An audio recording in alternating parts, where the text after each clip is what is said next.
saying I don't know him. Luka does, and Luka thinks it was intentional. That's obvious. Enes Kanter joined the show an hour ago. He's played you 24 times. He thinks it's intentional. You know who else thinks it's intentional? People with eyes. This is a made basket by the Clippers. Marcus Morris is outside of the three-point line. He takes 2 steps to his right, runs right at Luka, not to get in defensive position. To measure his steps up. Nick. To Brandon. The court, you're going too far. You said he takes 2 steps to the left and then he runs targets to his Luka's injured ankle. I believe him. Because that's what happened. Exactly what he tweeted, his statement after the game. This is not intentional. This guy is known to tell you how he feels and if he done something intentionally. So he's a man. He'll stand up and own it. He hasn't done that. I believe him. What you're saying is ridiculous.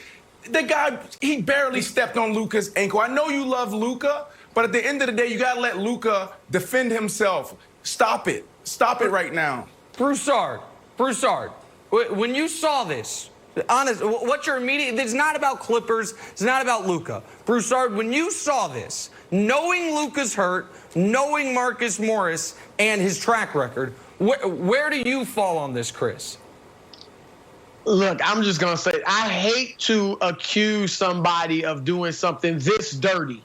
And I'm just thankful it didn't end up in making Luka's injury worse.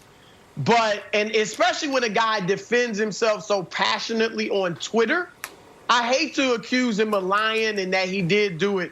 But when you watch that, it's hard to come to another conclusion. I'm sorry. Thank you. I mean, it looks like he takes an awkward step. It looks like he takes an extra long Where's the awkward step? There, with the left foot. Where? Of course he does. He measures it up. With the left foot. He measures him up.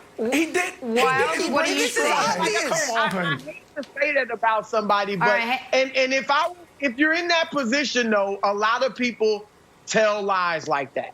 A lot of people, when their backs are against the wall, people typically deny crimes. Right. People typically deny crimes even when caught on video. Jenna, I'm downgrading. Earlier in the show, I said 98%. It's been downgraded to 94% of believability, partially from what Broussard said.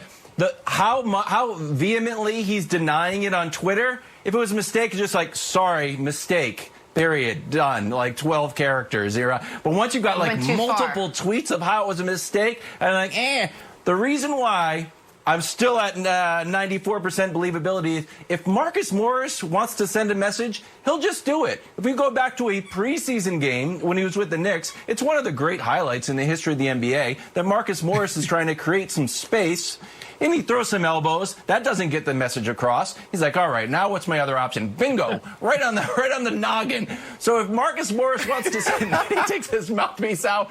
You know you're serious to fight when you take your mouthpiece out. It's the opposite of boxing. He goes in, he takes it out to get ready to go.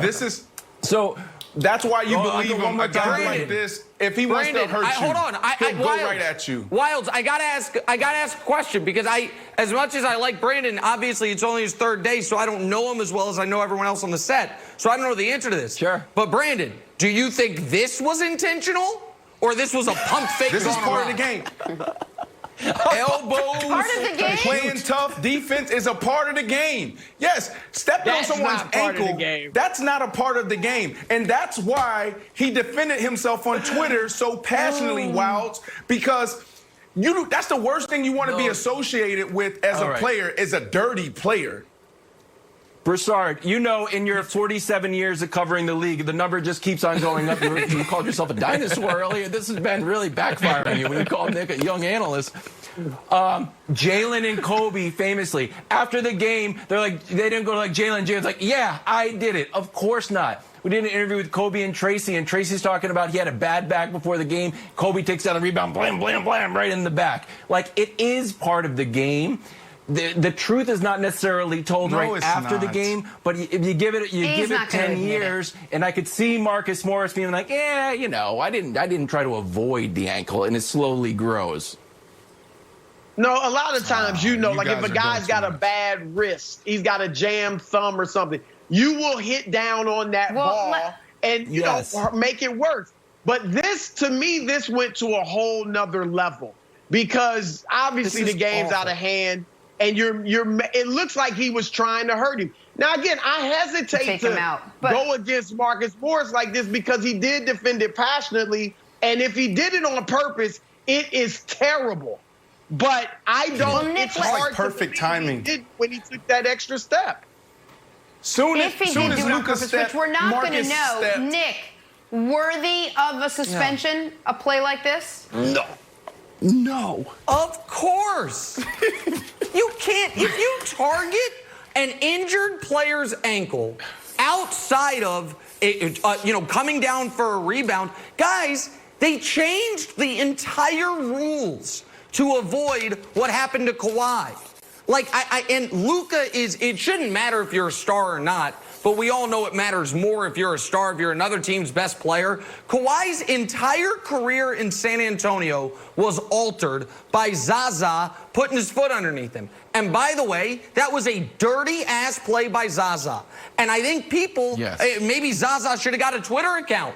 Maybe Zaza should have been out there vehemently denying things. My goodness, the vehement denials carry a lot of weight with this panel. Folks deny all the time.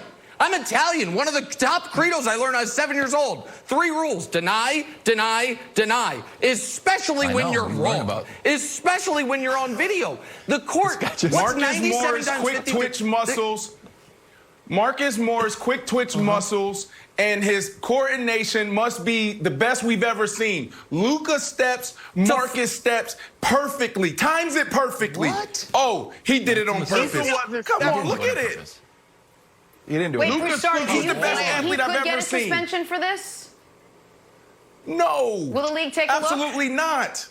Broussard? I think they can look at it, but unless they can prove it definitively was on purpose, I don't think he'll get the suspension. But I think it's worth looking at. They give guys flagrant fouls? Hold on. They give guys flagrant fouls for things they don't know if they're on purpose or not, first of all. Like with the new rule on if you gave a guy room to land. Again, you can call it circumstantial, and I'll leave it at this. But there is one player in the game who has an injured left ankle. Or an injured ankle. There is one player in the game who has a history dating back to college of this type of stuff. There is one spot on the court where that injured left ankle is. And that other player on a 5,000 square foot basketball court just happens to amble over after a made basket with the ball not in play to pick up Luka 94 feet in a 30-point game. Okay. All right, sweet. I hope all y'all are on my jury when I get accused of something on video, because evidently all I have to do is look into the camera and say, I'm serious, mister. I'd never do it. I'm a good guy. And everyone believes me. It's unbelievable. You better watch out for Marcus. Well, you better watch out. Whether you believe it or not, Paul George and Kawhi did indeed get the job done last night. We'll tell you how they did it. Break it down next. First things first.